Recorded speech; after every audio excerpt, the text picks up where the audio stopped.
ડેડિયાપાડાના ધારાસભ્ય ચૈતર વસાવા અત્યારે હાલ વડોદરા જેલની અંદર બંધ છે. આવતીકાલે ચૈતર વસાવાના કેસને લઈને સુનાવણી થવાની છે, પણ આજે વાત કરવી છે આદિવાસી વિસ્તારની રાજનીતિને લઈને.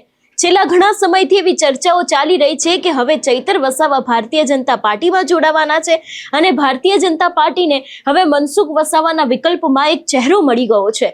આખો આ મામલો શું છે, ચૈતર વસાવા કેસને લઈને કઈ અપડેટ છે, એ દરેક વિષયને લઈને વાત કરીશું આજના આ વિડીયોમાં. નમસ્કાર, હું હંસિની અને તમે જોઈ રહ્યા છો નિર્ભય ન્યૂઝ. એક તરફ આપણે જોતા આવ્યા છે કે ભરૂચના સાંસદ મનસુખ વસાવા છેલ્લા ઘણા સમયથી ચર્ચામાં છે. આ એક એવા નેતા છે કે જે પોતાના સરકારની સામે પણ પડી જતા હોય છે અને ક્યાંક અધિકારીઓને પણ જાહેરમાં ખખડાવી દેતા હોય છે. થોડા સમય પહેલા જ ખેડૂતો માટે થઈને તેમના વનકર્મીઓને ક્યાંક અપશબ્દો પણ બોલ્યા હતા અને જે રીતે આખો ઘટનાક્રમ સામે આવ્યો હતો, આખી બવાલ થઈ હતી. પણ હવે ક્યાંક આ જ કેસની અંદર નામ સામે આવી રહ્યું છે ચૈતર વસાવાનું. એવું પણ કહેવામાં આવી રહ્યું છે કે ડેડિયાપાડાના ધારાસભ્ય ચૈતર વસાવા ક્યાંક ભારતીય જનતા પાર્ટીમાં જોડાઈ શકે છે અને આ જ વાતને લઈને અત્યારે હાલ આદિવાસી વિસ્તારની રાજનીતિ પણ ગરમાઈ છે. અત્યારે હાલ દરેક લોકોની નજર ક્યાંક આદિવાસી વિસ્તાર ઉપર ટકેલી છે. એ પછી કોંગ્રેસ હોય, ભાજપ હોય કે આમ આદમી પાર્ટી હોય. સ્થાનિક સ્વરાજની ચૂંટણીમાં પણ આપણે જોયું હતું કે ક્યાંક ત્રણેય પાર્ટીઓ દ્વારા ખૂબ જ મહેનત કરવામાં આવી હતી, પણ અંતે આમ આદમી પાર્ટીએ વિસ્તારમાં બાજી મારી હતી. અને હવે જ્યારે 7 વર્ષની સજા ફટકાર્યા બાદ અત્યારે હાલ ચૈતર વસાવા જેલમાં છે, તેમની સાથે જે બીજા લોકો છે એ દરેક લોકોને લઈને આવતીકાલે સુનાવણી થવાની છે. સવાલ એક એ પણ છે કે શું ખરેખર તેમની જે જામીન અરજી છે તેને મંજૂર કરવામાં આવશે કે કેમ, કારણ કે આની પહેલા લગભગ 9 જેટલા આરોપીઓ છે એ લોકોને સજા ફટકારવામાં આવી હતી. એની અંદર ચૈતર વસાવાના પત્ની શકુંતલા વસાવા પણ હતા અને બીજા પણ લોકો હતા. એટલે એક તરફ જ્યારે શકુંતલા વસાવા સહિત જે બીજા લોકો છે એ લોકો જેલની બહાર આવી ગયા છે, ત્યારે આવતીકાલે એ પણ જોવાનું રહેશે કે ચૈતર વસાવા કેસને લઈને કઈ અપડેટ સામે આવે છે. પરંતુ જે રીતે અત્યારે હાલ આખી આદિવાસી વિસ્તારની રાજનીતિ ગરમાઈ છે, જે રીતે મનસુખ વસાવા અને ચૈતર વસાવા બંને ચર્ચામાં આવ્યા છે, એ જ વાતને લઈને અમારા એડિટર ગોપી ઘાંગરે જ્યારે વરિષ્ઠ પત્રકાર નરેશ સરની સાથે વાતચીત કરી હતી ત્યારે તેમણે પણ શું કહ્યું છે તે સાંભળીએ. બેન, આપણે બંને પ્રશ્નનો જવાબ જોઈશું. આપણે પહેલો પ્રશ્ન કર્યો કે ચૈતર વસાવાની અત્યારે પરિસ્થિતિ શું છે.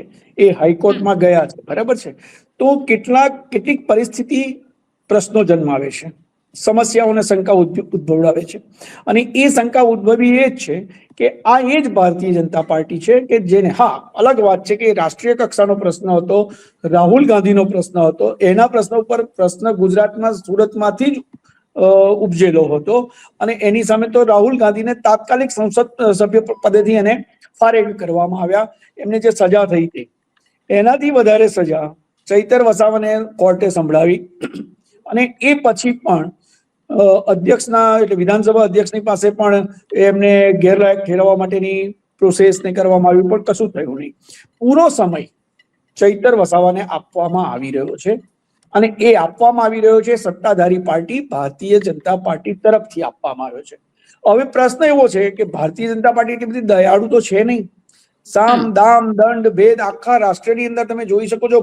ભલી પાર્ટીઓને ઘેરે બેસાડી દીધી છે, ભલી પાર્ટીઓને વેર વિખેર કરી નાખી છે. એટલી સત્તા ને સામર્થ્ય છે ભારતીય જનતા પાર્ટીમાં.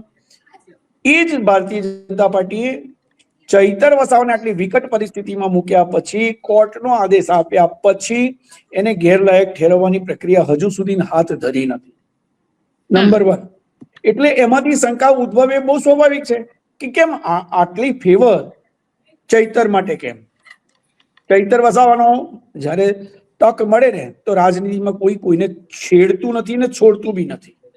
એમને કઈ પરિસ્થિતિમાં એમને શું કરવાનું છે એ એમને પૂર્વ નિર્ધારિત હોય છે. એટલે જ્યારે ચૈતર વસાવાની આટલી બધી લાંબી લડાઈ, આટલું તું મેમેના, એના પછી એક વખતે નરેન્દ્રભાઈ મોદી એટલે વડાપ્રધાનશ્રીની પ્રશંસા કરે છે ભારતીય જનતા પાર્ટી, અને તે પણ ખાસ કરીને મનસુખભાઈ વસાવા જે સતત એમના ટીકાકાર રહ્યા છે, આદિવાસી સમાજના છે, મામા ભાણિયા છે, છતાં એક સમય એવો આવ્યો કે ચૈતર વસાવાએ ભાજપની ફેવર કરી તો ભાજપના મનસુખભાઈ વસાવાએ ચૈતર વસાવાની ફેવર કરી કે ના, એ તો આમ તો સારો છે, બધું માને છે. એ 2 મુદ્દા. હવે બીજી વાત એવી આવી કે જુઓ, આ વખતે જે કંઈ થયું, હવે 2027ની ચૂંટણીઓ નજીકમાં છે. ભારતીય જનતા પાર્ટીને આગળ કહ્યું છે મેં વારંવાર એવું, ચૈતર વસાવાની ખૂબ જ જરૂર છે.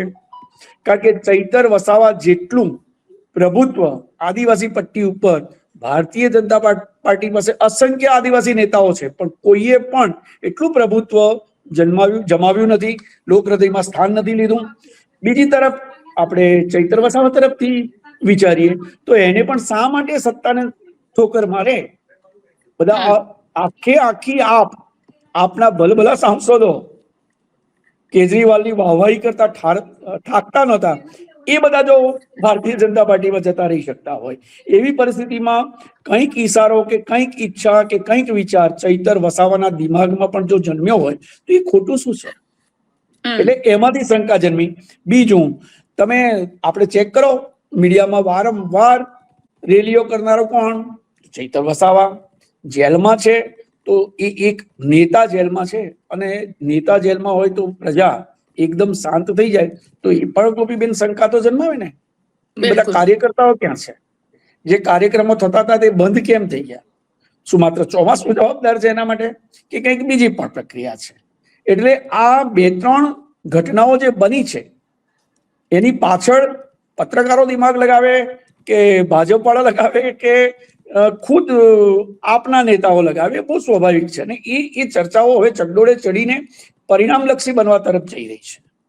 એટલે બની શકે, આપણે વારંવાર ચર્ચા કરી છે એવી રીતે, કે ચૈતર વસાવા એ છેલ્લો રસ્તો પણ અપનાવે, એની પાસે વિકલ્પ છે. આપણે ચર્ચા કરી હતી એવું કે એની પાસે હજુ એવું માનો કે 2027ની માર્ચ-મે સુધીનો સમય છે, પણ આ પરિસ્થિતિ કંઈક અંદર ખાને રંધાઈ રહ્યું છે. મારે એમની જોડે વાત થઈ ત્યારે હતું કે ભાઈ હા, દાળ અને ચોખા એકઠા તો થઈ ગયા છે, કઈ ખીચડી બને છે, મીઠા વાળી કે મીઠા વગરની, એ ટૂંક સમયમાં બહાર આવશે. બીજો પ્રશ્ન તમે કર્યો છે મનસુખભાઈ વસાવાનો. બિલકુલ સર. બેન, ભારતીય જનતા પાર્ટીમાં જેટલા સાંસદો છે ગુજરાતમાં, ગુજરાત છોડી દો, આખા દેશમાં સાંસદો છે, એ સાંસદોમાં આ એક જ વિરલ વ્યક્તિત્વ મનસુખ વસાવાનું છે. એ તો આખા મીડિયા જગતે જોયું છે. માત્ર દક્ષિણ ગુજરાત, ભરૂચ, નર્મદા જિલ્લો કે ગુજરાત એ નહીં, દેશમાં પણ આટલું બે પાક બોલવા વાળો નેતા, આદિવાસી નેતા, 27 વર્ષ ભારતીય જનતા પાર્ટીમાં અર્પણ કરનારો આ નેતા વારંવાર બોલતો રહે છે. એને ક્યાંક તો કોઈકનું પ્રબળ પીઠબળ છે, સુરક્ષા કવચ છે. પહેલા હતું એ વિશ્વ હિન્દુ પરિષદની પીઠબળ ધરાવતા હતા, પણ ત્યાર પછી ક્યાં તો ગુજરાતની બેલડીમાંથી કોઈકનું સપોર્ટ છે, ક્યાં તો એમનો અંતરાત્મા એટલો શુદ્ધ અને સક્ષમ છે, એ એવું કદાચ વિચાર્યું છે કે સ્વીકારી લીધું છે. એ પણ હવે બહુ જલ્દી ખબર પડી જશે કે ભાઈ રાજનીતિમાં એમણે કીધું કે હવે પછીની ઇલેક્શન હું લડવાનો નથી. જ્યારે કોઈએ લડતમાં ઉતરવું નથી તો પછી ચિંતા છે નહીં, ભારતીય જનતા પાર્ટી કમળ જે કરવાનું છે તે કરશે. પણ એવું પણ કહેવાય છે કે બધું ગોઠવાઈ ગયું છે. જ્યાં સુધી આદિવાસી પટ્ટીની રાજનીતિમાં ચાલે છે ત્યાં સુધી ગણિતો ગોઠવાઈ ગયા છે. કોઈકને રાજ્યસભા મળી શકે છે, કોઈકને ગવર્નરશીપ મળી શકે છે કોઈ રાજ્યની, અને કોઈકને લોકસભા વાળું કહેવાય છે ને કે નેક્સ્ટ. અમારા તરફ તો આપણા દક્ષિણ ગુજરાત અને ખાસ કરીને ભરૂચ નર્મદા જિલ્લામાં તો એવું કહેવાય છે કે next member of parliament MP તરીકે ચૈતર જ છે. ચૈતર વસાવા ભાજપમાં આવે કે ન આવે, એ આપમાં રહે કે ન રહે, એ કોંગ્રેસનું આંગળી પકડે કે ગમે તે, પણ જો ચૂંટણી થઈ અને એણે જે લોક હૃદયમાં સ્થાન મેળવ્યું છે એ પ્રમાણે એની સંભાવનાઓ અતિ પ્રબળ છે. અને એ સંભાવનાઓમાં વ્યક્તિ સ્વાભાવિકપણે એવું પસંદ કરે કે સત્તા કયા પલડામાં છે, ફાયદો કયા તરફ છે. હા, કારણ તો એવું આપશે કે આદિવાસી સમાજનું ભલું થવા માટે, એનો ઉદ્ધાર કરવા માટે, જંગલની જમીનની જે સમસ્યાઓ છે, જળ જમીન અને જંગલનું, એ પ્રશ્નો માટે આદિવાસીઓ લડે છે. આ હમણાં બી મનસુખભાઈ જોડે બી મગજમારી થઈ, એ પણ થયું હતું ને, ખોપી ગામના કંઈક એના માટે ગયા. એટલે હવે બને આથમ તો સૂર્ય સુંદર પણ લાગે અને મધ્યાહનનો સૂર્ય આકરો પણ લાગે, પણ ઊંચાઈ ઉગતો સૂર્ય. હવે મનસુખભાઈ અને ચૈતર વસામાં આવું કંઈક સ્થાન બદલી ચાલી રહી છે. મનસુખભાઈ પણ કે છે, કરે છે. આ આખો છેલ્લો પ્રસંગને બહુ ધ્યાનથી એમને સાંભળ્યા છે. પહેલી વાર હું એટલું છાતી ઠોકીને કહી શકું કે આમાં મનસુખભાઈની કદાચ એટલી ભૂલ નથી, પણ ભૂલ થઈ છે ભારતીય જનતા પાર્ટીને ગાંધીનગર અને આ નર્મદા જિલ્લાની અંદર જે કંઈ ચાલ્યું, આ ખોપી ગામની અંદર જમીન જંગલ અને જળ માટેની જે સમસ્યા છે એનું સમાધાન કરવા માટે જમીન ખેડવાનો મુદ્દો છે. મેં ફરી વાર કહું છું કે બહુ ધ્યાનથી મનસુખભાઈને સાંભળ્યા, કારણ કે મનસુખભાઈનો ગુસ્સો તો વારંવાર હોય છે, અપશબ્દો બી એમના મોઢામાંથી આમ ધાણીની જેમ ફૂટે, કારણ કે એમને એવું છે કે આ હું જનતા માટે કામ કરનારો સૈનિક છું અને જો હું સાચો છું તો મારે કોઈની સાડાબારી રાખવાની જરૂર નથી, એને રાખતા બી નથી. દર્શનાબેન દેશમુખની હોય, એ ગૃહમંત્રી ની હોય કે કોઈની પણ હોય, એ બલબલાની સામે બોલી નાખે છે, કારણ કે એમને કેવું કે મને મળશે નહીં મળે, મળ્યું તું ખોઈ દીધું, હવે શું ખોવાનું છે મનસુખભાઈએ, અને મેળવવાનું તો 27 વર્ષ સુધી મેળવી લીધું, હજુ જ્યાં સુધી સાંસદ તરીકે રહેશે ત્યાં સુધી એમને ભોગવવાનું છે. એમની જે અપેક્ષા છે એ અપેક્ષામાં હવે એમને જતા જતા કે ખોતા પણ નામ તો રોશન કરવાનું છે કે આટલા વર્ષ સુધીના આદિવાસી પટ્ટી ઉપર આદિવાસીઓ માટે બોલ્યા છે કે મેં આદિવાસી સમાજ માટે આટલા વર્ષ કામ કર્યું.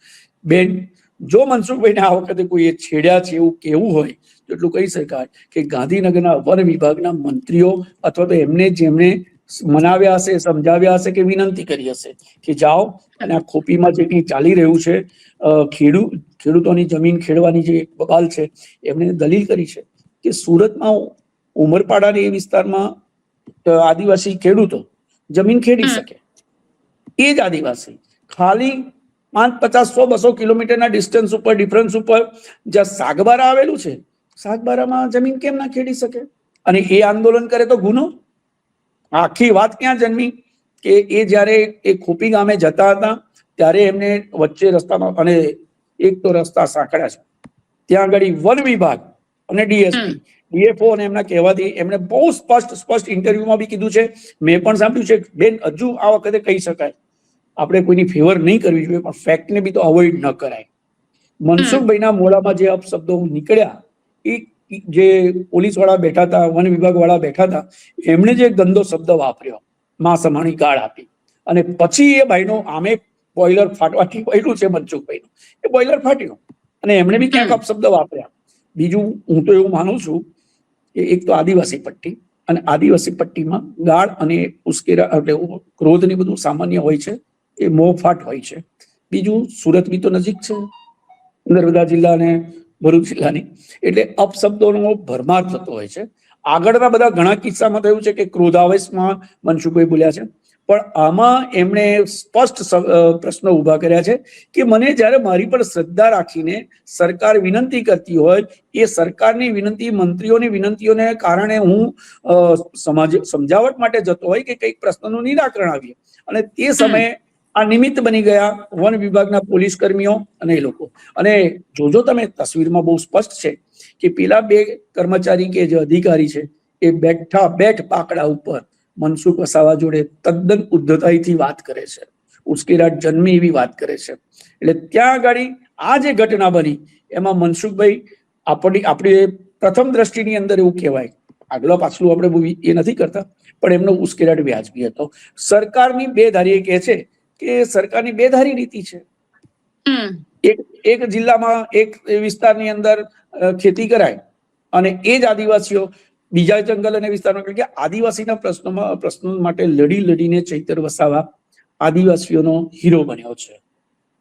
હવે મનસુખભાઈએ મહેનત કરી છે, કરી હશે, એ પ્રયાસ કરતા હશે, પણ એમના ભાગ્યમાં એટલું જે સ્ટાઇલથી ચૈતર વસાવા લડ્યો છે એવી સ્ટાઇલથી મનસુખભાઈ લડી નથી શક્યા. એમની કદાચ ઉંમર પણ હોય, એમની કદાચ પાર્ટીમાં બી એમની અસ્વીકૃતિ ક્યાં છે? એમની સામે બી બધા બહુ બેન ઘણા બધા જૂથો ને બધું ચાલતું હોય છે. એ સાચા હોય છે તો પણ પાર્ટી એમને સ્વીકારી શકે એવી સ્થિતિ નથી હોતી, કારણ કે પાર્ટી એક મનસુખભાઈ વસાવાથી નથી ચાલતી, કોઈ એક મંત્રી સંત્રીથી નથી ચાલતી, પાર્ટી સમૂહથી ચાલે છે. જુઓ, નર્મદા જિલ્લાના સંગઠનના પ્રમુખ કેવા છે, સંગઠનમાં બી કેટલી ગાળાગાળી ચાલે છે. એટલે એ બધું એમને ખૂંચે છે, કારણ કે પ્રકૃતિ છે અને પ્રાણ અને પ્રકૃતિ સાથે જાય. મનસુખભાઈની કદાચ રાજનીતિ પૂરી થશે ત્યાં સુધી એમની પ્રકૃતિ તો હાવી રહેવાની છે. એટલે આ બધી લડાઈમાં આદિવાસીઓના નામે જે કંઈ પણ ચાલી રહ્યું છે કહ્યું, પણ આદિવાસીઓને ખેદ આપણને એટલો થવો જોઈએ એક મીડિયા તરીકે કે પ્રજા જે તડપી રહી છે, તરસી રહી છે, એમને જે હક અને હિસ્સા મળવા જોઈએ, અધિકાર છે એમનો, તો એ અધિકારો અને હક હિસ્સા પણ મળતા નથી. પણ કમનસીબે આ જ આદિવાસીઓને જે હક હિસ્સા નથી મળતા જળ જમીન અને એના માટેના, તો એમાંથી ફાયદો બનાવીને નેતાઓ બધા બહુ બને છે. કેટલાક પોતાનું કરીને બેસી જાય છે, કેટલાક લડતા લડતા હીરો બની જાય છે. બધા જ છે. આખી આદિવાસીની ઉપર સંશોધન કરી અને એક ગ્રંથ લખવા જેવો છે, પીએચડી થઈ શકે એવું છે કે આદિવાસીઓએ કેટલાને હીરો બનાવ્યા, કેટલાને કરોડોપતિ બનાવી દીધા, ક્યાંથી ક્યાં લઈ ગયા છે. આંદોલનો કરીને ઘણા બધા આગળ બી આવી ગયા. પણ આદિવાસીઓનું ભલું કેટલું થયું, કેટલા લોકોને એમની જમીન મળી, કેટલા લોકોને એમ નહીં મળી. ખુદ ઘર માટે તો ચૈતર વસાવા બી લડે છે. અને એ જ પછી અંદરની લડાઈમાં બેન આ રાજનીતિ, આ વર્તમાન રાજનીતિ આ શીખ્યું છે. એક સમય હતો, મહાભારત કાળ હતો, એમાં સામ દામ દંડ ભેદ બધું ચાલતું હતું. અને આ મહાકળિયુગનો સમય છે કે જેની અંદર એ જ ચાલે છે, સત્તાની જ સાઠ મારી છે. એ ધર્મયુદ્ધ હતું. આ કયા કર્મનું કેવું યુદ્ધ છે એ કહેવું અતિ કઠિન છે, પણ રાજનીતિ છે બેન. એટલે અત્યારે જે કંઈ બની રહ્યું છે એ મોટા બનવાની લડાઈ ચાલી રહી છે. મોટા બન્યા પછી શું, પ્રજાને કેટલો ફાયદો? જુઓ, આપણે જોઈ રહ્યું છે, આખો દેશ જોઈ રહ્યો છે. જેનઝી શું કરી રહ્યું છે? એ લોકો નાના નાના બાળકો ક્યારે આવ્યા? જ્યારે અન્યાયની ભાવના, સતત અન્યાયની ભાવના, એમના ભવિષ્યનો અંધકાર જાય. એટલે આ પરિસ્થિતિમાં હવે આ વયસ્ક મનસુખભાઈ વસાવા અકળાઈ ઉઠે તો બહુ સ્વાભાવિક છે. પણ તમે કીધું એમ શિસ્ત અને સંયમવાળી શિસ્તબદ્ધ પાર્ટી એ પણ મનસુખભાઈને વાળ વાંકો નથી કરી શકતા. એનું રહસ્ય શોધવું પડે એવી સ્થિતિ છે. બાકી આ વિસ્તારમાં જી આ વિસ્તારમાં બધી લડાઈ ચાલતી રહેશે. યસ. હવે એક તરફ અત્યારે હાલ આદિવાસી વિસ્તારની પટ્ટી જે રીતે ચર્ચામાં આવી છે, કારણ કે અત્યારે હાલ ભારતીય જનતા પાર્ટીનું ફોકસ પણ ત્યાં જ છે. મનસુખ વસાવા બાદ ભાજપને પણ ક્યાંક એક મજબૂત ચહેરો છે એ જોઈએ છે કે જે આગામી સમયમાં ક્યાંક ભારતીય જનતા પાર્ટીના આદિવાસી વિસ્તારમાં ફાયદો કરાવી શકે એવી પણ ક્યાંક રાજનૈતિક સ્થળે ચર્ચાઓ ચાલી રહી છે. અને એના જ માટે ક્યાંક ચૈતર વસાવા ભારતીય જનતા પાર્ટીમાં જોડાઈ શકે છે એવી અટકળો વહેતી થઈ છે. એટલે જે રીતે અત્યારે હાલ ક્યાંક આખી આ રાજનીતિ છે એ પણ ચર્ચામાં આવી છે.